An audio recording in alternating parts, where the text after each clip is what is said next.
We see a lot of people, young people getting married, and they say, "Hey, my wife and I are expecting a baby in March. Our credit is good. We make good money. Currently live in an apartment, and saving 20% for a down payment is tough. Do I have other options, Art?" Well, yeah, you certainly do. And of course, we've talked about this very many times over the years on this show. And it continues. I see it from time to time in headlines in the financial news and so forth. There continues to be this belief, this magical got to have 20% down, notion about buying a house. It simply is not true. And it's not been true for a very long period of time. So if there's anything I can try to accomplish today is again to reiterate for those of you who are first-time home buyers, or if you know someone who's maybe it's one of your kids or something, and they're moaning and groaning about, it's going to take me 15 years to save up the 20% down payment, or you see the articles that say written by these, financial people who argue that, yeah, it's things are getting worse. It's now 13 years to save up a 20% down payment. Well, let's stop all that nonsense and let's start with what's actually possible. And that is, you don't need 20% down. If you're a first-time home buyer, which is loosely defined as you simply haven't owned a home in the last 3 years, you can get a Fannie Mae Freddie Mac loan with 3% down. FHA, 3.5% down. And by the way, FHA, you do not have to be a first-time home buyer. A lot of folks think FHA is a first-time home buyer program. It is not. It never has been. Anyone can get an FHA loan. We like to say Warren Buffett can get an FHA loan on his little house in Nebraska. You don't have to be a first-time homeowner or home buyer. If you're in a more rural area, there is the USDA program, what we call rural housing, where based on a particular census tract where the property is located, maybe you want to be out more in the rural parts of the world. There's financing available with no down payment at all. And of course, if you're a veteran, that's obvious. A veteran with full entitlement, you have the zero down payment as well. So I think the biggest thing I could urge this family to think about is stop worrying about getting to that 20% down payment threshold.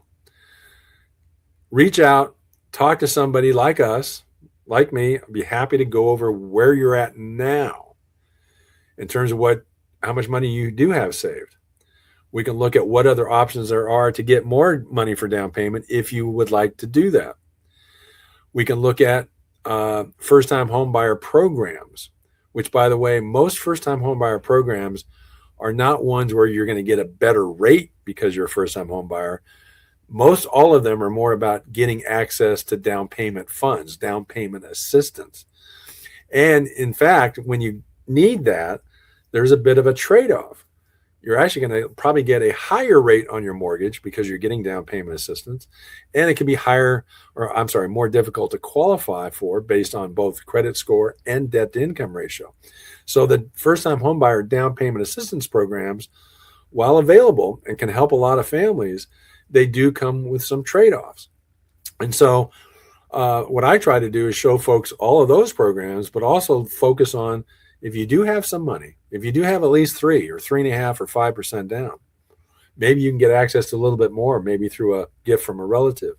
Or another popular option is, if you have a 401k account, borrow against that, get a loan against your 401k. We can help you find ways to buy that home with a lot less than 20% down. And of course, as part of that process, I'll also determine if you have sufficient monthly income to handle the loan amount, the higher loan amount, and that higher payment that is going to result from putting less down. But I got to tell you, and I've seen this many, many times, I am often surprised at when I encounter a new prospective home buyer that wants to get qualified. They're actually, in many cases, income is not their problem. They have good income. There's a lot of folks making pretty good money out there, and I'm talking including younger folks, despite what the media would have you think.